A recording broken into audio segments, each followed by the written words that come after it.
నమస్తే, good morning. This is DSR with morning news. వెలుగు దినపత్రికలో హెడ్లైన్స్. మయన్మార్ బ్యాంకాక్లో భారీ భూకంపం, 152 మంది మృతి, శిథిలాల కింద వందల మంది. పేకమేడల్లా కుప్పకూలిన బిల్డింగులు, ఎక్కడికక్కడ దెబ్బతిన్న రోడ్లు, బ్రిడ్జిలు, భయంతో వీధుల్లోకి పరుగుపెట్టిన జనం. నిమిషాల వ్యవధిలో 6 సార్లు కంపించిన భూమి. తీవ్రంగా ప్రభావితమైన సెంట్రల్ మయన్మార్. రిక్టర్ స్కేల్పై 7.7 తీవ్రతగా నమోదు. బ్యాంకాక్లోనూ 7.3 తీవ్రతతో భూకంపం. అన్ని విధాలుగా ఆదుకుంటామని ప్రధాని మోదీ భరోసా. ఇండియా, చైనా, వియత్నాం, బంగ్లాదేశ్లలో స్వల్ప ప్రకంపనలు.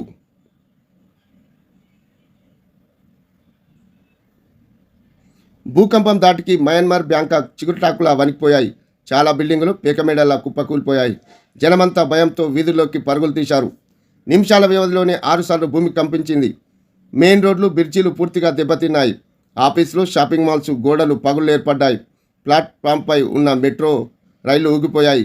సెంట్రల్ మయన్మార్ శుక్రవారం మధ్యాహ్నం భూమి కంపించడంతో 144 మందికి పైగా చనిపోయారు. 800 మంది వరకు గాయపడ్డారు. శిథిలాల కింద వందలాది మంది చిక్కుకున్నారు. బ్యాంకాక్లో 8 మంది ప్రాణాలు కోల్పోయారు. మయన్మార్లో భూకంప తీవ్రత రిక్టర్ స్కేల్పై అత్యధికంగా 7.7 నమోదు కాగా అత్యల్పంగా 4.3గా రికార్డైంది. భూకంపం దాటికి పెద్ద పెద్ద భవనాలు పేకమేడలా కూలిపోయాయి. 30 అంతస్తుల బిల్డింగ్ ఇలా కుప్పకూలింది. బ్యాంకాక్ చత్ చక్ ఏరియాలోని నిర్మాణంలో ఉన్న 30 అంతస్తుల బిల్డింగ్ క్షణాల్లో కూలిపోయింది. అందులో 84 మంది కార్మికులు చిక్కుకున్నారు. గవర్నమెంట్ ఆఫీసుల కోసం ఈ బిల్డింగ్ నిర్మిస్తున్నారు. భూకంపానికి సంబంధించిన వీడియోలు సోషల్ మీడియాలో వైరల్ అవుతున్నాయి.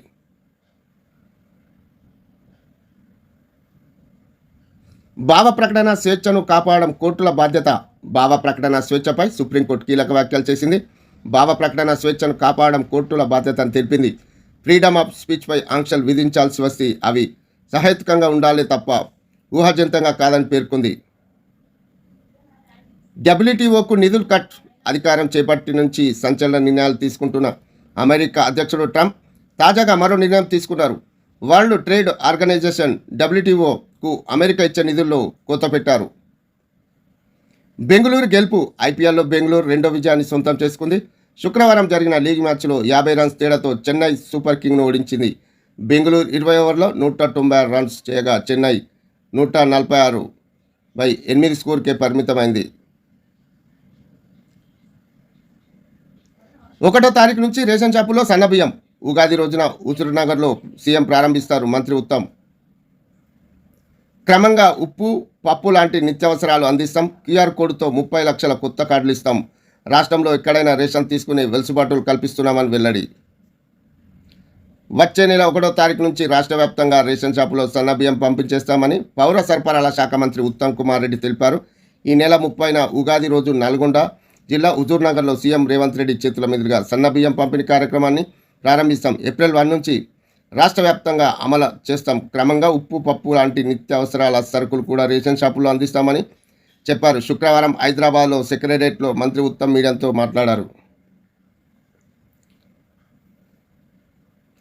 ఏపీ జల దోపిడీ ఆగట్లే.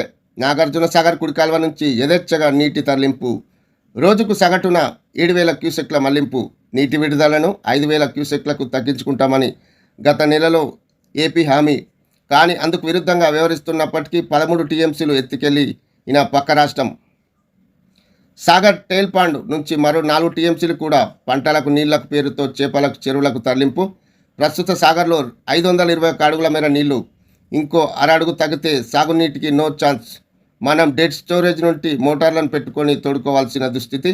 కృష్ణా బోర్డు దృష్టికి తీసుకెళ్తే మీ వాటా నీళ్లు కూడా ఉన్నాయిగా అంటూ నీతులు.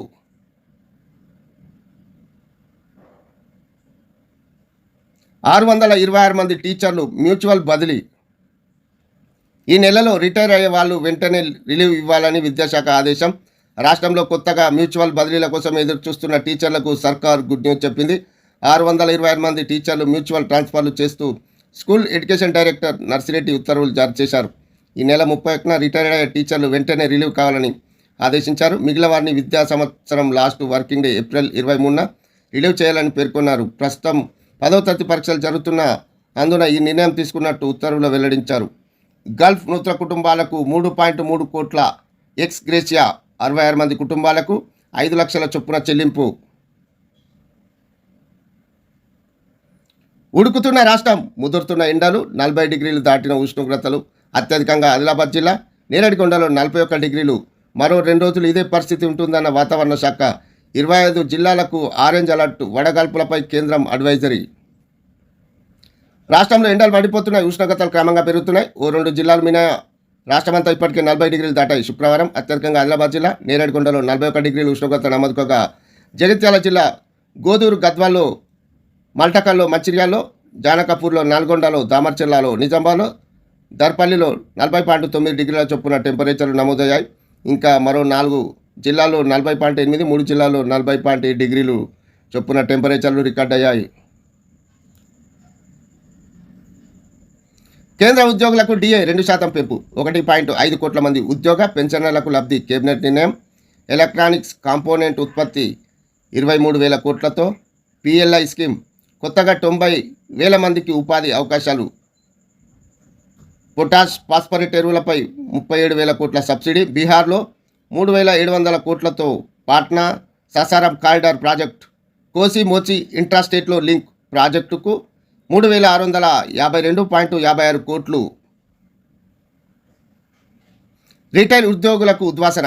వివిధ శాఖల కార్పొరేషన్లో 1,200 మంది ఉన్నట్లు గుర్తింపు. ఇప్పటికే మున్సిపల్ శాఖ నుంచి 177 మందిని తీసేస్తూ ఉత్తర్వులు.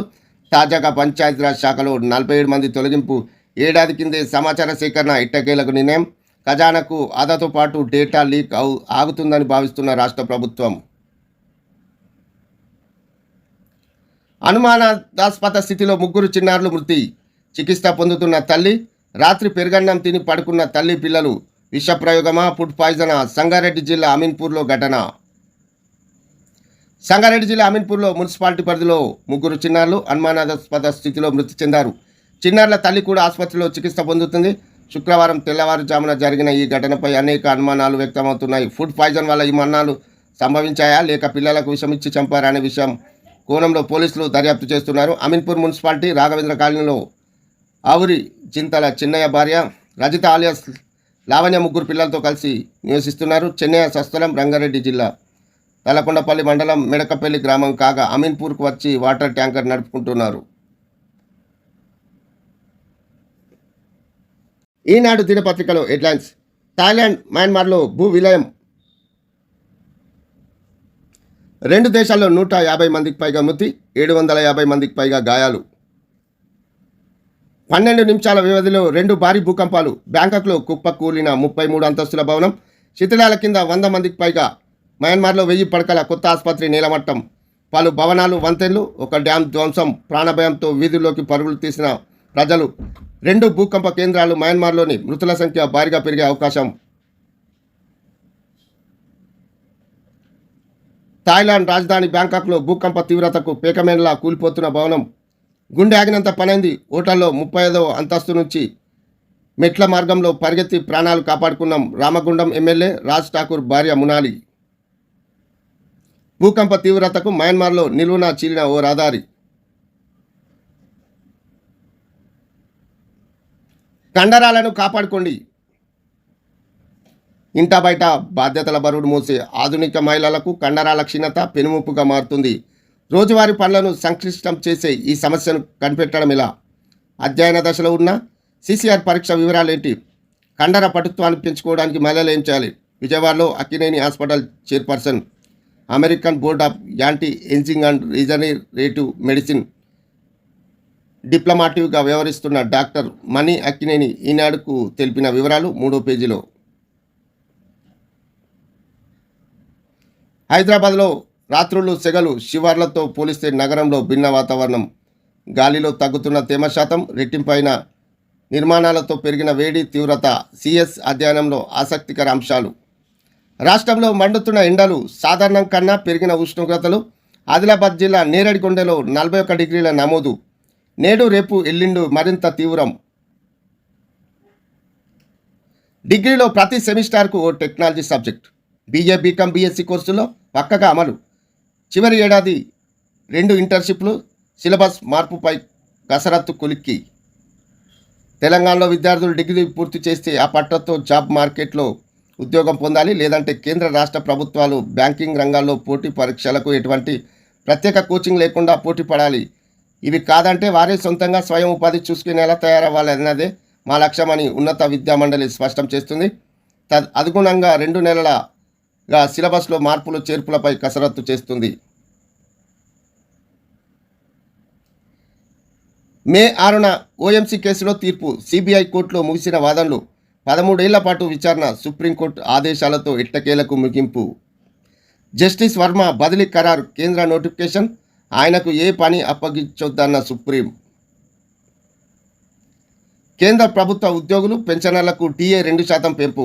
ఖరీఫ్ ఎరువులకు 37,216 కోట్ల రాయితీ. కేంద్ర కేబినెట్ నిర్ణయం.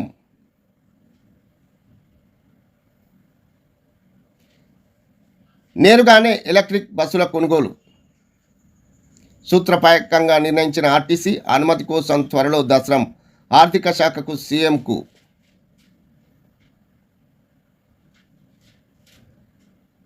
తెలంగాణ ఏపీలో ఉపాధి హామీ వేతనం 307 నిర్ణయించిన కేంద్రం.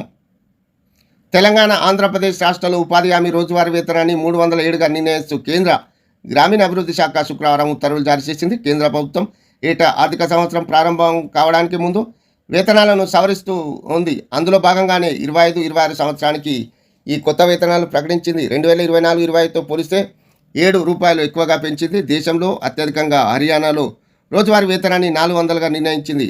ఇది కర్ణాటకలో 370, కేరళలో 369, తమిళనాడు పుదుచ్చేరిలో 336గా ఉంది.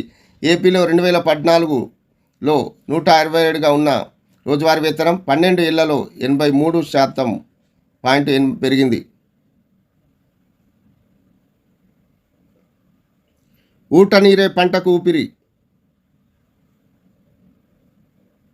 వికారాబాద్ జిల్లా అనంతగిరి పుట్టెమూసి నది నవపేట, శంకర్పల్లి తదితర ప్రాంతాల మీదుగా నగరానికి చేరుతుంది. ఈ క్రమంలో వేల మంది రైతులు పంటలు సాగు చేసుకోవడానికి ఈ నీరు ఆధారం. వేసవి నేపథ్యంలో ప్రస్తుతం మూసి అడగంటింది. చివరి దశలో ఉన్న పంటలను కాపాడుకునేందుకు రైతులు భగీరథ యత్నం చేస్తున్నారు. నదిలో రింగుల బావులు తీసి వచ్చిన ఊటను నిల్వ చేస్తూ మోటార్ల ద్వారా పంటలకు అందిస్తున్నారు. నవపేట మండలం గంగ్యాడ గ్రామంలో పట్నం శేఖర్ మహిళా రైతు గంగమ్మ ఇలా గుంతలు తీసి నీటిని నిల్వ చేస్తూ పంటలు కాపాడుకోవడానికి నిరంతరం కృషి చేస్తున్నారు.